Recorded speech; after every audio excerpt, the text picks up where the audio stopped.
Good morning, everybody.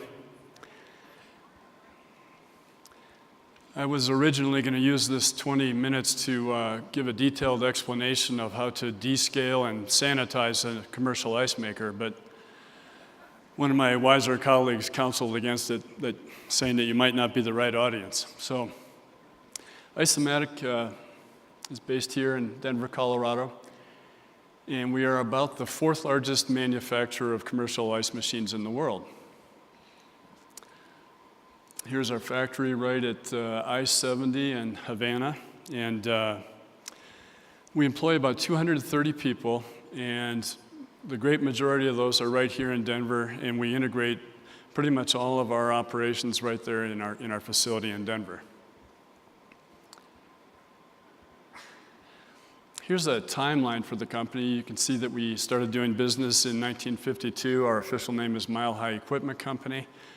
In 1958, we took on the brand Ice-O-Matic.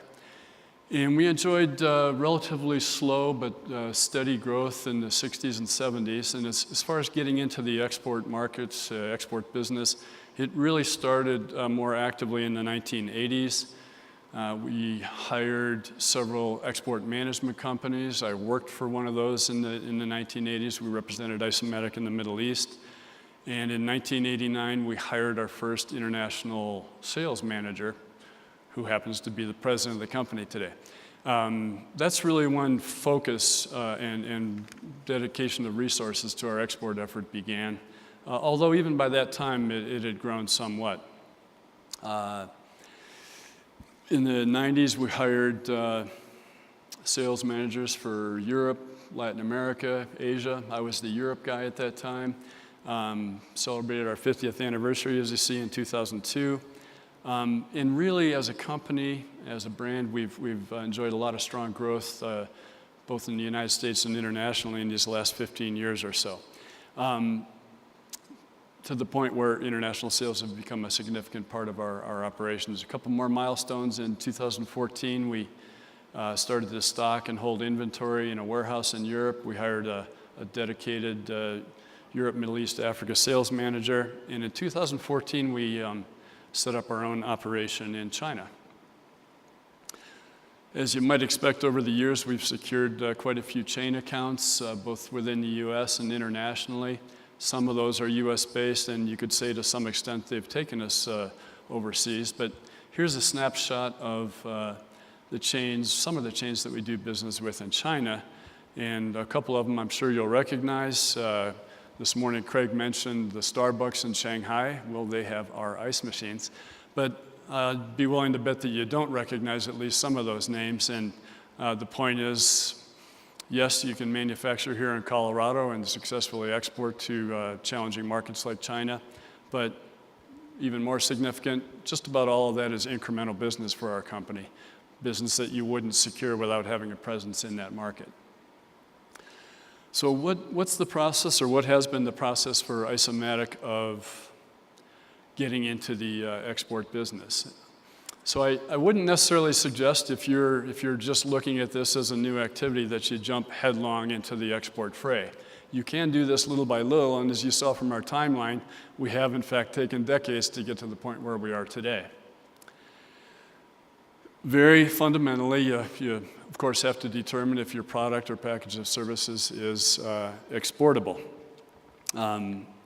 Chances are you already have an idea of this by some communication that you may have had internationally. You may be enjoying some export business that may possibly have come to you somewhat organically. Perhaps there are specific countries that you have an inkling might represent easier entry for you than others, and early success without necessarily having to commit a lot of resources to it. I would caution that you don't want to kid yourself that export markets represent low-hanging fruit. That's very, very seldom the case. In our case, there definitely have been markets where we entered with less difficulty and less cost than others. So if you're just getting started and wondering how to assess the market and potential trading partners, there's lots of ways to do this. The internet, of course, can yield some good information. although the internet, as you probably know, can be very misleading. It's hard to filter what you're seeing. You can hire an industry consultant, someone who knows your industry, your company ideally, something about your products, but even more importantly, the potential for moving them into an export market and helping you set up with a trading partner overseas. You can, of course, travel yourself to other markets, industry events, trade shows, and make direct contacts and hopefully find trading partners. U.S. Department of Commerce also, of course, offers a nice array of services that can help you identify and partner with companies overseas. So if you're confident that your product is exportable and you have some contacts, you're ready to take the plunge, what resources might you need to dedicate to your export effort? Well, if you have product specification sheets or brochures, at a very minimum, you want to make sure that you're expressing your product characteristics in not just in pounds and inches, but in metric as well. And if you're targeting markets where the English language isn't necessarily going to take you very far, you're looking at translating and printing your information in those languages. And you want to make sure that your website sends a clear message that you're open for business internationally. A lot of people are moving around the web and they're evaluating you based on the image that you project through your website. Make it clear that you're capable of supporting them internationally. Certifications can be very challenging. We manufacture equipment, machines, and so we're challenged globally to obtain certifications that aren't necessarily in harmony with US certifications. It can be very costly, and when you're doing your analysis of the potential revenue and profit from a market, weighing it against the cost of certifications, you may very well make the decision that we're not going to pursue that market, and that's understandable. But depending on what your product is, you may very well have to confront the certifications issue. How are you going to staff your export effort? Are you going to dedicate internal staff 100% to international? Or are you going to cross-train employees with other functions and US sales, for example? You can outsource the entire export effort. I mentioned export management companies. Many companies, as an entry strategy, will use export representation as a way of getting started. You need to be prepared to give up some margin if you choose to go that path. And it also distances you somewhat from the market and from your customers if you have an intermediary involved. If you're going to staff it directly, there's a skill set that has to be developed to support your international sales, and you want to give your people the proper training. Product modifications, at the very least for us, it's meant that we need to offer some, if not all of our models in different electrical configurations for other markets. That represents an investment. It represents internal organization as we develop new products. We pretty much have gotten to the point where automatically we're offering them in 50 cycle, 60 cycle, 120 volt, 230 volt, and so on and so forth. But you may confront the need to go much further than that. You may find that the Model T that you make for the US market is not going to be accepted in Malaysia or Paraguay. So what do? Well, sometimes a modification is sufficient. Sometimes you may have to do a complete redesign for a variety of reasons to get your product accepted and selling in another market. At the risk of dwelling on the negative, let me just talk a little bit about what some of the pitfalls are of getting into the export business. Getting paid, this can be a challenge in the US, but frankly, even more so internationally. There are methods of secured payment, letters of credit and so forth, but they usually carry some level of bank charges that can erode your margins. If you want to eliminate risk altogether, you can, of course, require payment in advance for all your export transactions, and I know companies who do that, and they're very happy with that approach. Your competitive position may or may not allow you to get away with that, so to speak. But the real challenge sometimes of getting paid is in properly preparing your documentation. Accuracy is extremely important in export, and as far as details goes, when it comes to exporting, the devil truly is in the details of export sales. You need excellent attention to detail. You need excellent communication. The dialogue on our export transactions is very, very often far, far greater than it is on our U.S. sales. I have with me this morning Martha Mendez, our International Customer Service Supervisor, and give us a wave, Martha. Martha can regale all of us with tremendous stories of what it takes to get an export transaction through sometimes. I'll give a little plug to the WTC. They have some excellent training programs and coursework that can allow you to give your employees the skill set they need to get through some of the vagaries of exporting. Costly mistakes, if you don't do your documentation correctly, if you have discrepancies in your documentation, you might find that your shipment gets held up, impounded, there's demurrage charges, there's fines, and you as the exporter can be held accountable for those charges. So be prepared for that. Communicating internationally is a bit challenging at times because very often your counterpart may have, English might be their second or third language. So the burden's really on you to be clear and concise in your communication. Proper agreements, maybe proper understandings would be a better way of putting this. I don't think there's any reason from a business ethics standpoint that you should fear doing business internationally any more than you would within the United States.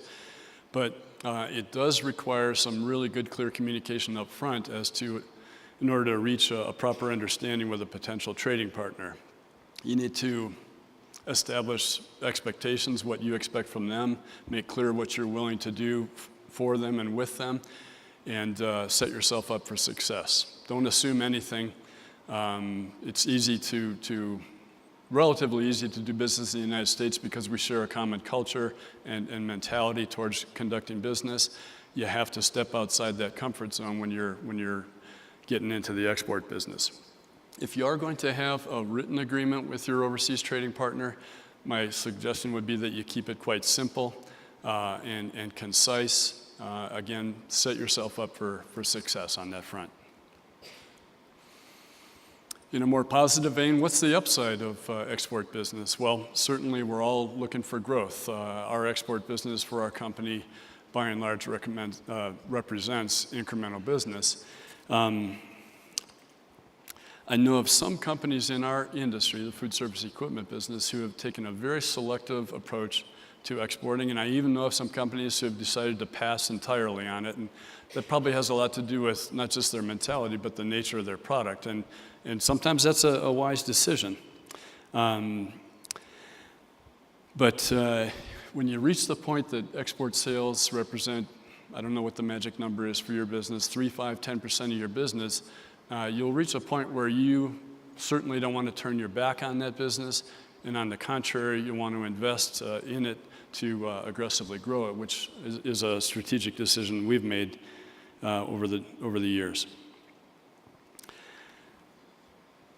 Diversifying your base, export sales can certainly serve to do that. In other words, you're going to build business that will, to some extent, offset downturns or softening in the U.S. market.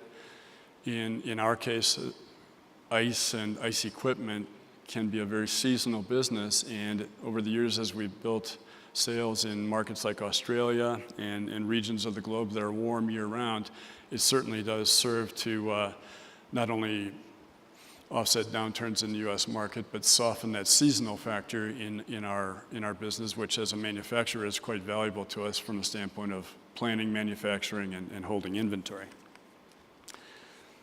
As for higher margins, I'll choose my words carefully here. By and large, our export business has been quite profitable, and in some cases more profitable than our U.S. sales. It almost, you'd have to look at it country or region by region to confirm that. But there's no question that we have business in some important markets that carries higher margins for us than our U.S. sales do.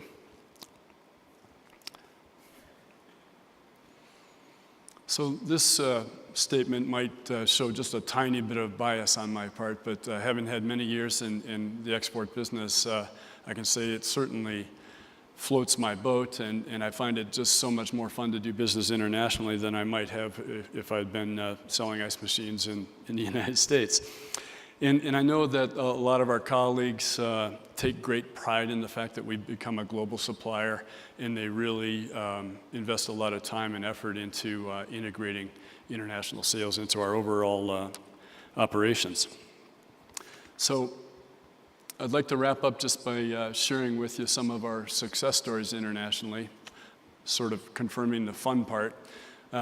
This is a small ice plant in Thessaloniki. This gentleman has a number of ice machines in a plant, and he supplies his own bars and restaurants with this, and he also packages the ice and sells it to his neighbors, which is a nice additional profitable activity for him.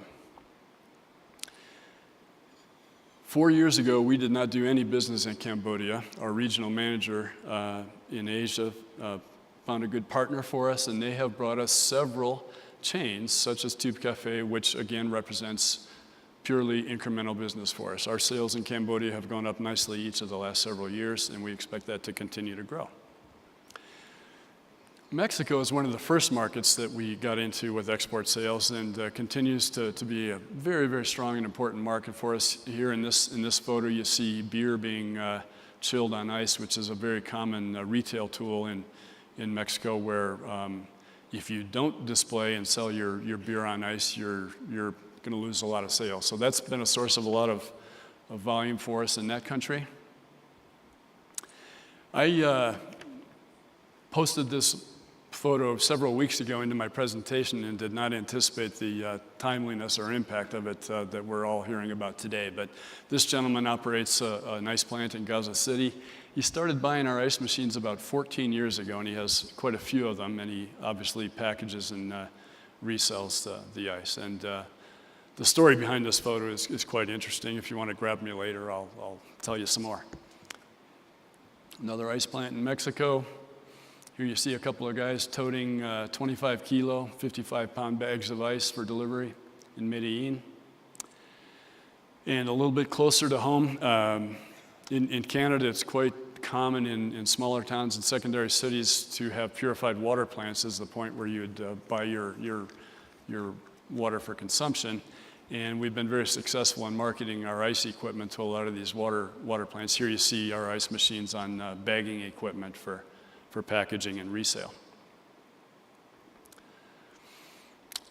So if you think back to that timeline that we saw a little bit earlier, over the course of now 65 years, we've built our export business to the point where last year we exported to more than 60 countries. Our export business today represents over 25% of our business. We certainly would not want to walk away from it at this point, and have invested quite heavily in export it's really been the fastest growing area for our business in recent years. So if you're considering getting into the export business, I encourage you to do so. Thank you very much.